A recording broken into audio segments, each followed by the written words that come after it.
There's no doubt about it, skateboarding is one of the most difficult sports on the planet. Not only do you have to practice even simple tricks hundreds of times to get them dialed in, there's also a little thing called fear that comes into play. Every time you fail while skateboarding, you pay with a trip to the pavement, and playing the first skate could be almost painful at times. You tried something 1,000 times before you landed it. When you did, the feeling was incredible. The problem is that most players aren't that patient. Skate 2 is here to grind the fine line between realism and fun once again.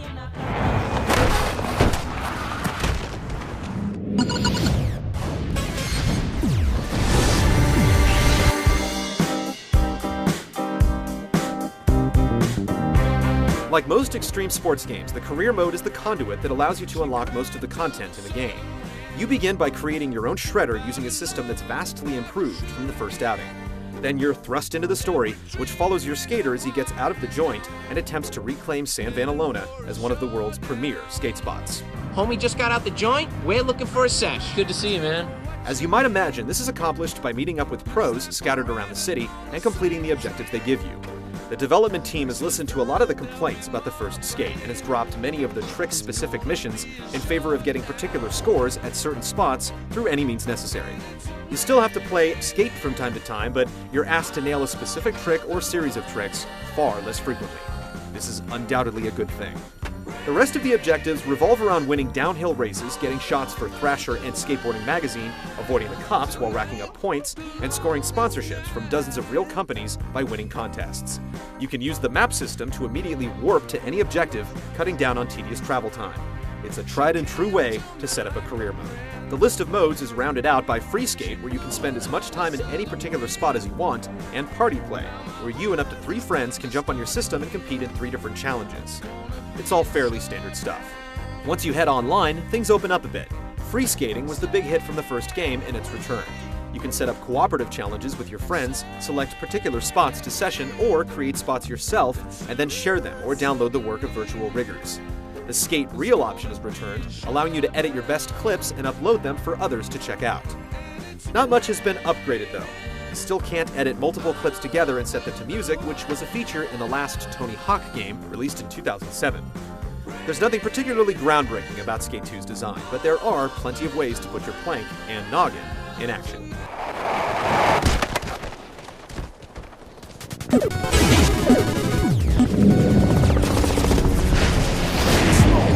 Like smoking Joe Frazier, the Hellraiser, raising hell with the flavor. Playing Skate 2 is really a double-edged sword. On one side, you have undoubtedly the most realistic skateboarding game ever made.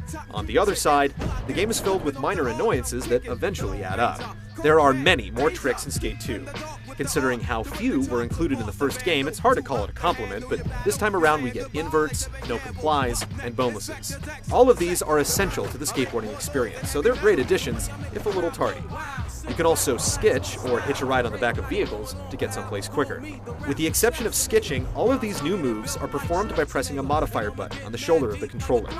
This may sound like an easy task, but it's made difficult by the fact that you have to start by smacking a straight ollie, then pressing the modifier button, and then performing a movement with the right analog stick.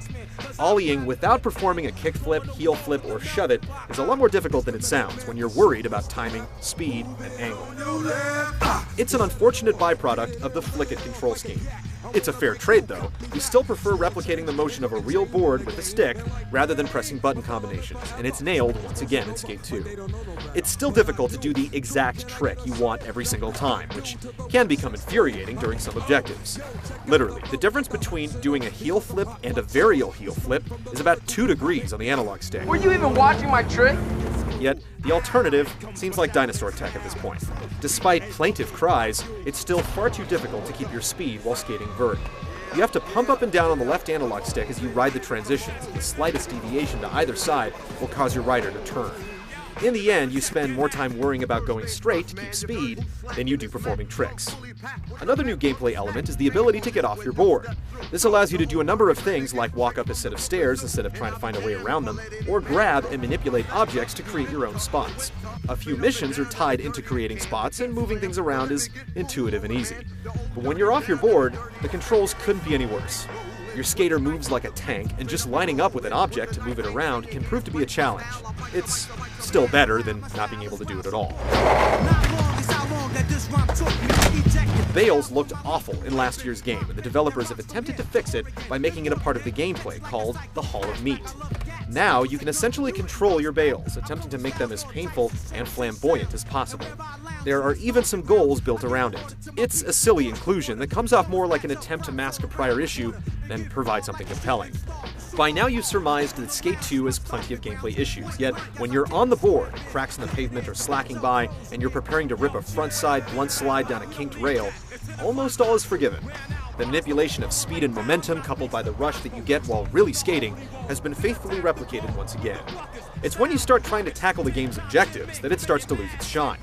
If you play it simply as a skateboarding simulation without a care for the structure, it's a total blast. Around a mountain when I come, crazy flamboyant while I rap enjoyment. My planet.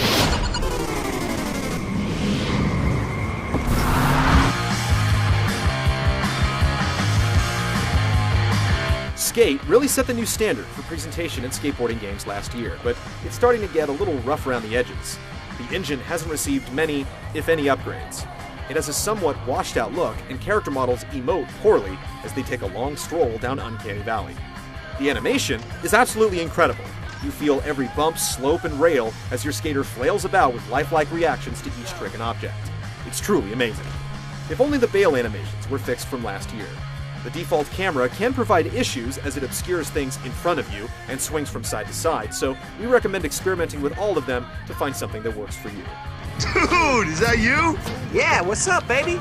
On the auditory front, the voice acting isn't too bad, considering it's performed by the real skaters, but the music is awful. With the exception of a few songs pulled from the old Bones Brigade videos, the soundtrack is entirely forgettable.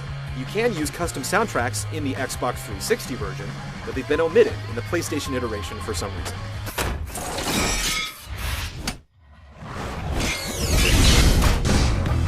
Just like the first game, Skate 2 is a lot more enjoyable if you just look for spots to work from every conceivable angle and go to town. It's when you attempt to actually complete the game's career mode that things start to bog down as you're forced to endure the finicky, imprecise trick controls, awkward on-foot movement, repetitive mission objectives, and god-awful racing.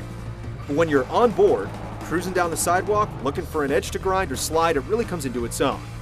If you're a goal-oriented player, then rent first, but if you're open to gleaning fun without any set of rules, pick up Skate 2 and start ripping. Take me through the centuries to supersonic years. Electrify.